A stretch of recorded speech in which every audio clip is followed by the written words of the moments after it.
Retro. Hello there. This is James Arnold Taylor, the voice of Obi-Wan Kenobi, and whenever I'm in this part of the galaxy, I listen to Dennis and Jay on Podcast Stardust.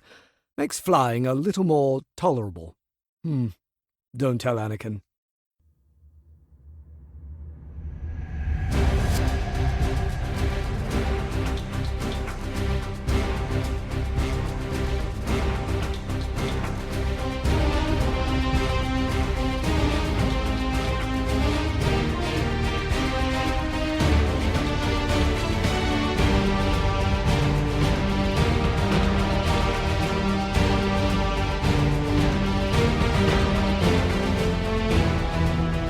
Happy St. Patrick's Day, and welcome to Podcast Stardust. This is the fully armed and operational podcast dedicated to Star Wars news, reviews, and discussion.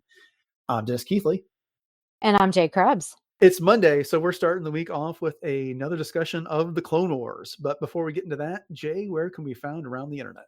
Yes, aren't you lucky? We are on Facebook and Instagram at Podcast Stardust.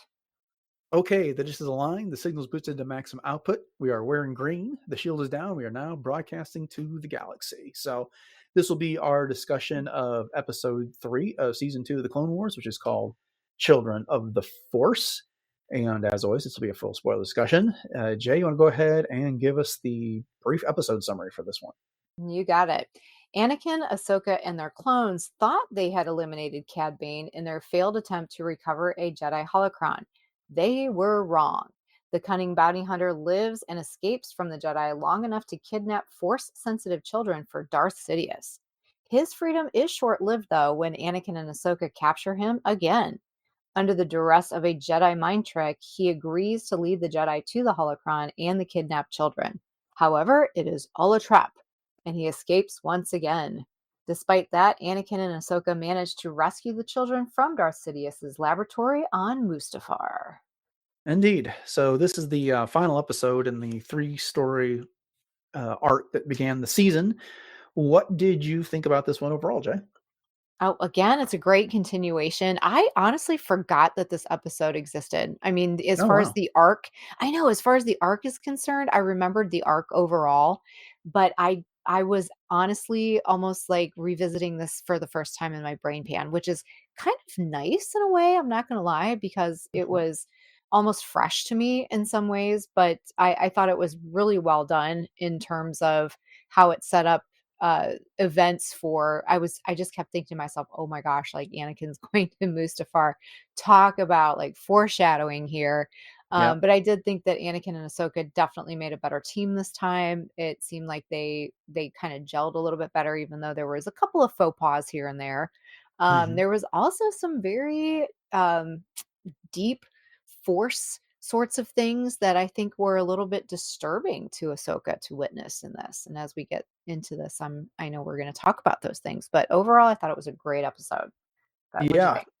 No, it's a really good episode. I enjoy it quite a bit. And yeah, I think last week we were kind of struggling with themes to talk about for that one, because it was very, very, very straightforward with what was going on for the most part, after another episode where, you know, Ahsoka had disobeyed orders and that type of thing. This one has got adventure all over the place. And if you watch the featurette, Dave Filoni talks about how they were able to incorporate a whole lot of different environments, which is something that they weren't able to do as much in season 1. Typically an episode took place in 1, maybe 2 places. But now they had developed things enough that they could get broader in their storytelling scope of this. So that was cool to find out. I was kind of hoping that Dave Filoni was going to talk about some other things, more specifically what Sidious was doing with Force-sensitive children and the likes. But hey, I'm not going to complain about what he chooses to talk about, because it was insightful. But that being said, this episode does have a little creepiness to it. I mean, it does.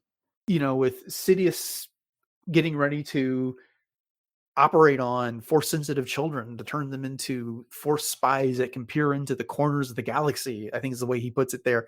You know, his hologram is creepily looming over their little bassinets that he's got them stuck in there on Mustafar, and the like. Is like, good night.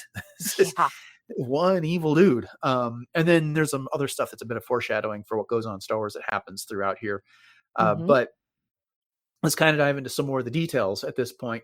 And the whole thing, it puts us right in the middle of the action, right from the get-go. In a way, it kind of reminds me of the James Bond way of telling things. We get that little opening that is an action scene that it tangentially sets up everything else. I mean, the whole Cad Bane hunt down occurred in the previous episode, and the revelation that he had killed Denal, one of the clones, and taken his place gets revealed within like the first 60 seconds of this Right. whole story, and then he gets away.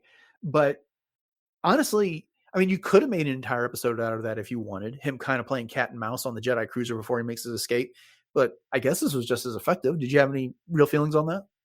No, I think it was a good idea to just get to the chase, right away. And the fact that Mhm. they picked up on his green blood and Anakin, instantly knew, oh my gosh, this isn't a clone, and instantly feared for Ahsoka as well. Mhm. But I tell you what, the way that Cad Bane like put his knee right into Ahsoka's ribs, she recovered very quickly. I mean, I would have been obviously down for weeks, but Mhm.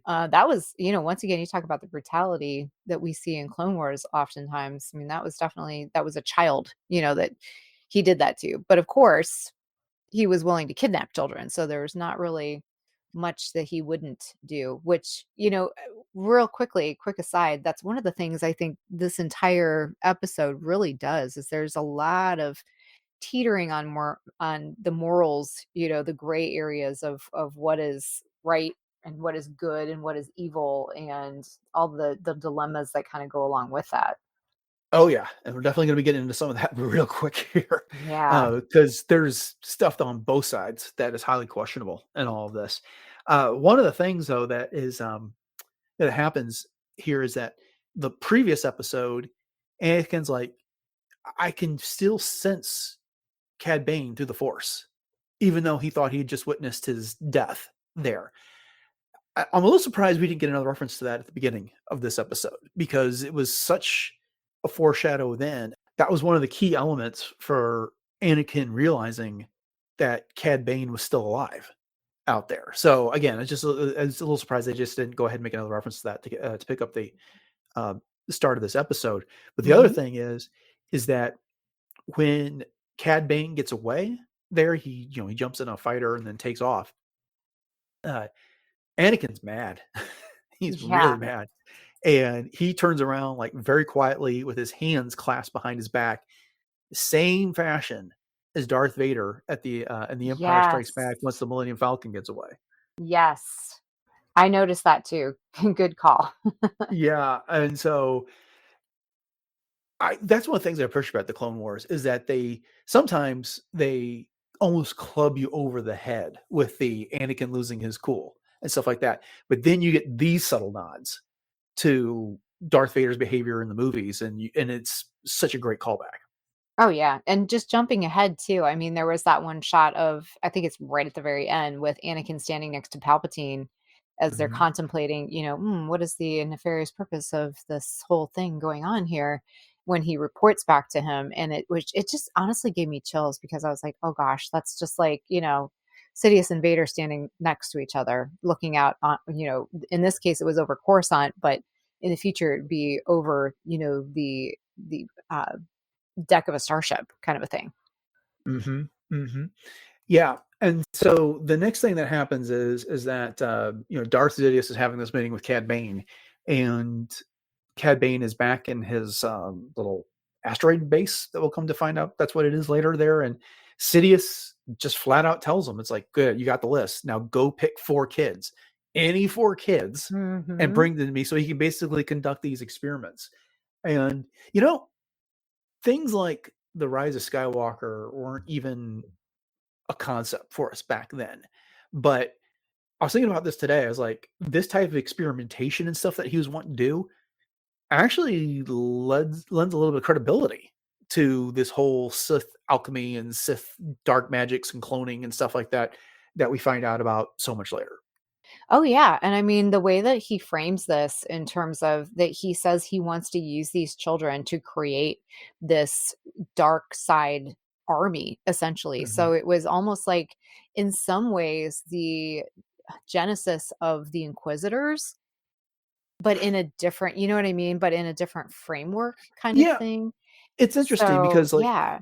we've seen later in the Darth Vader comic when it was a Master Kohler, one of the Zabrak Jedi Masters. He, like, after the fall of the Jedi Order, he went and married another Zabrak woman. They had a child, which the Inquisitors came and captured, and you got the impression that this child was being taken back by the Sith to be manipulated and what. I mean, Darth Vader does some sort of weird mind trick on the kid and stuff like that. In this case, though, he's like, he wants to do some sort of, and we're skipping ahead after Cad Bane has captured a couple of these kids and eluded Obi-Wan in one instance, and then Anakin and Ahsoka. Why couldn't I think of her name? Anakin and Ahsoka in another. Mhm. But they're going to do some sort of surgery on these kids to do something, because the whole idea is that he wants these spies that he can use to peer into anywhere in the galaxy. So yeah, he may have wanted to create some sort of loyal Sith warriors, but these kids had a very specific purpose in mind. He was going to manipulate them to kind of like, I'm kind of filling in some of the blanks here, but so that he could see things in the Force that he couldn't do by himself at this point. And that's what I was talking about, was just some of the creepiness of this episode and what he was up to here. He really had some, and he didn't care if these kids lived or died. It's like, they're just kind of, these are the guinea pigs for his experimentation. And if it doesn't work, well, then they'll go get more. They got the list. Right, exactly. They were basically just fodder. And so it was either an opportunity to either convert them or eliminate potential threats to their future. So either way, he was seeing it as kind of like a win-win. One of the other things that's interesting here at the beginning of the episode is that after Cad Bane got away, and they know he's got the holocron with the list of all the Force-sensitive kids, the Jedi have to figure out where he's going to strike. So Mace Windu, Yoda, Obi-Wan, and Anakin kind of have a little Force meditation circle going, and they're sensing things in the galaxy about where Bane has been and where he might be. And so they already figure out that he's been to Glee Anselm and kidnapped a Nautolan child, that he's likely to go back to Rhodia and kidnap a Force-sensitive Rhodian child, and then he's going to go to Naboo to try and get a Gungan. Okay. This was something. I can't think of another instance where the Jedi managed to accomplish all of this, because when it comes to Force visions, Jay, it's always been, always cloudy, is the future and that type of thing. And that, the visions might tell you something about the past, something about the present, what's going on, but then always in motion is the future. And you might be seeing different possibilities, but here they are, the four of them together, like getting really clear images of what's going on. And it's not like the vision came to them. They went out and got the vision. What did you think, make of all that? And, just the fact that Anakin was part of this group. We see later on that he's not considered a master. And it's almost like, okay, why did they allow Anakin to be in on this as opposed to someone like Plo Koon, or even like Ki-Adi-Mundi or someone that was on the council, other than the fact that maybe because Anakin was so close to this mission that maybe he would have some insight. But I just think that was kind of an interesting, choice in that way, because even with Mace being there, these are definitely very powerful. But then I was thinking to myself, well, he is the chosen one. So, there is, right on my mouth. that's going to carry a lot of weight, Yeah. But it's just kind of with everything else that goes on in the Clone Wars, and especially in Revenge of the Sith, when Mace Windu is like, I sense a plot to destroy the Jedi. Well, why isn't he rounding up masters and going to the meditation room? Right. Yeah. To figure out what's going on. It's so true. One of the things that Dave Filoni talked about in his featurette was that when it came to using Mustafar, is that he was kind of against it because he's like, hey, this is where all the separatist leaders go in Revenge of the Sith. And, it's kind of a key planet. It's like, we really want to give away here, chronologically. And he's like, George kind of had to snap me out. He's like, no, we need this. It's a great finish for this story. And so, George didn't worry about things like that. And so I guess that's the same explanation, which is, we need this for this story. and it's cool. So we're going to do it and not worry about what it means for anything else. But still, I just kind of it's like, well, if they can do this and if 4 of them can accomplish this, what could do an entire room full of Jedi Masters accomplish? Right, And right. But in some way, go ahead, finish your thought. I have another one. Go ahead. Well, I was going to say, is it some way kind of like a ethical thing? If you know too much about the future, are you going to like inadvertently cause it or harm it, or what is the situation?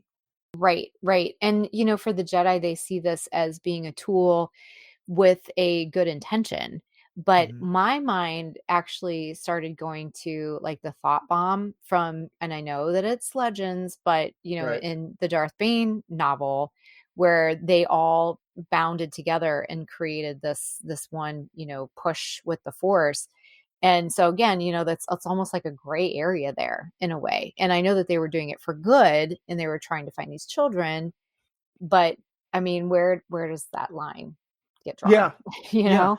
Well, and as long as we're talking about lines, later in this episode, they've captured Bane Yes.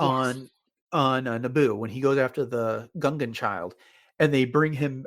They're bringing him back, and they want to know where he put the children, where the holocron is, and so Mace Windu, Anakin, and Obi-Wan walk into this room where Bane's being restrained, and Ahsoka follows in behind him, and she doesn't participate in any of this.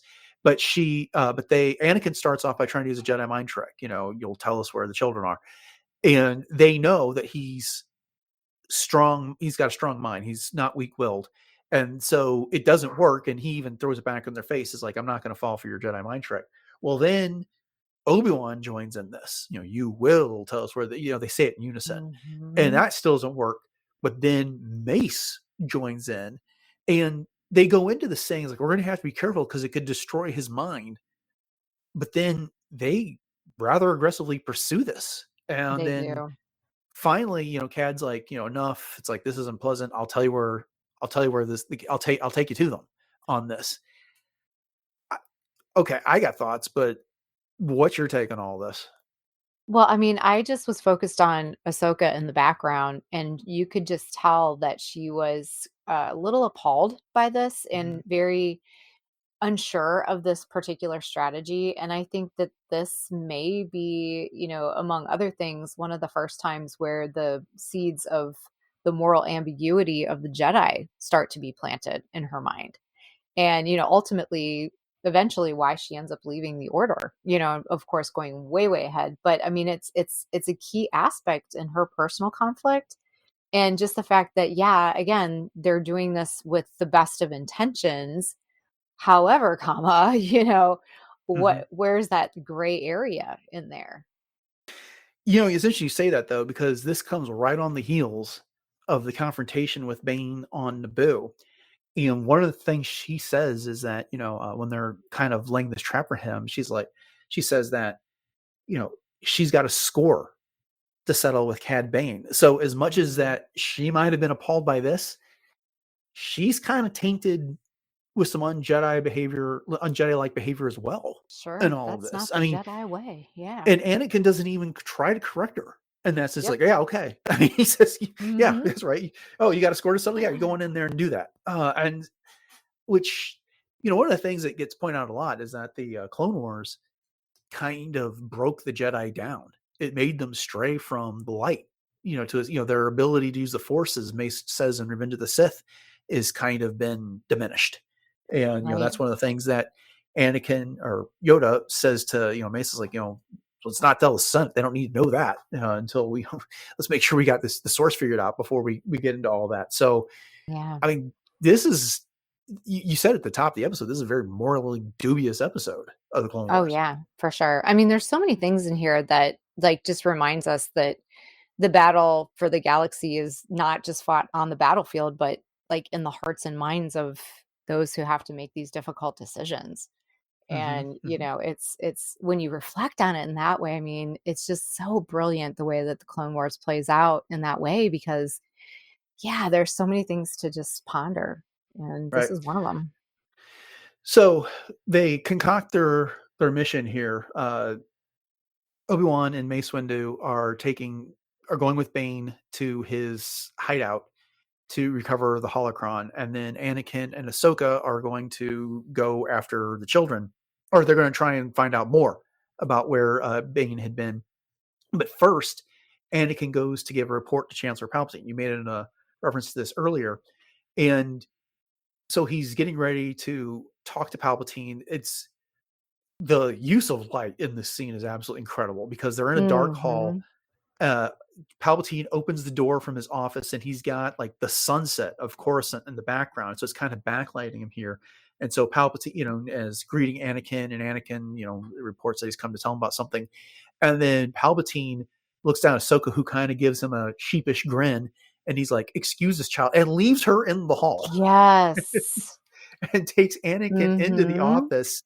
And it's not on the level with what happens in Attack of the Clones or Revenge of the Sith, with Palpatine saying things like, "Oh, so they finally gave you your own mission." But it's just kind of like Anakin's talking about this mystery and them trying to figure it out. And Sidious is like kind of patting him on the back, like, "You're up to it, patience, you'll figure it out," making him believe in his abilities and that Palpatine can see how great he is again. Oh, yeah. It's all part of his grooming process for sure. And I mean, if Ahsoka's in the room, then it diminishes that a little bit. And I also thought to myself too that, all of these things that push Anakin towards Palpatine again and again and again, just the simple fact that here's all these other masters and they're debating like who gets to go tell Palpatine what is going on. And they're like, "Oh yeah, Anakin, you go ahead and do that." So I mean, they're like pushing him time and again towards Palpatine, and then eventually may wonder why the heck he ended up being by his side in the long run. You know what I mean? It's like, well, yeah, that's some foreshadowing there too. Well, I think one of the things that the Jedi, and it goes unsaid, I think one of the things that the Jedi, I think, is that we've got bad news to give to the Chancellor. We don't really have a whole lot of time to do it right now. Yes, this is something Yoda or Mace Windu should probably be going and reporting, but Palpatine likes Anakin, so have Anakin tell him in this case. Exactly. Which was not great. And Anakin's always the poster child for the Jedi, right? Yep. Isn't that what Obi-Wan calls him? Yeah. So a couple other highlights from the episode. So when they get to this lair that's in the asteroid field, Bane leads them in up an elevator, and they step out, and he goes, "Up there it is, your holocron." And Mace Windu just goes stepping right out into the room and triggers all the booby traps. And of course, Obi-Wan's like, "Yeah, you stepped in it now." Yep, he sure did. That was quite the defense system that Bane had set up there. Yeah, it really was. And, I thought it was actually pretty ingenious the way that he did that. And I just think that I loved seeing Mace, of course, with his lightsaber. That was amazing. Yep. And then the final kind of confrontation that happens there on Mustafar. What did you think about them using Mustafar? I mean, we talked about what Dave Filoni thought about it, what George's response about it was, but what did you think about them using Mustafar this early in the Clone Wars? Do you feel like it takes anything away from Revenge of the Sith, or what's your opinion? No, I don't. And I think that, it's kind of keeps reminding the audience that Anakin is Vader, because there's a lot of times where, and I know we've talked about this before, that I tend to just separate the two as almost two different characters, which they are. I mean, you could definitely argue that they are in a lot of ways, but, part of me was like, oh gosh, they went here with Mustafar. But, there's a lot of symbolism there as well in terms of just the way that the base melted into the lava, and it was just, and just thinking to myself, oh gosh, this is something that he's going to have to revisit. And I wonder if he ended up thinking, as he's standing over the bridge and like looking out, and we see that tear coming down his face in Revenge of the Sith, is maybe he's thinking back to this too. There's a lot of things that could be going through his mind at this point. Right.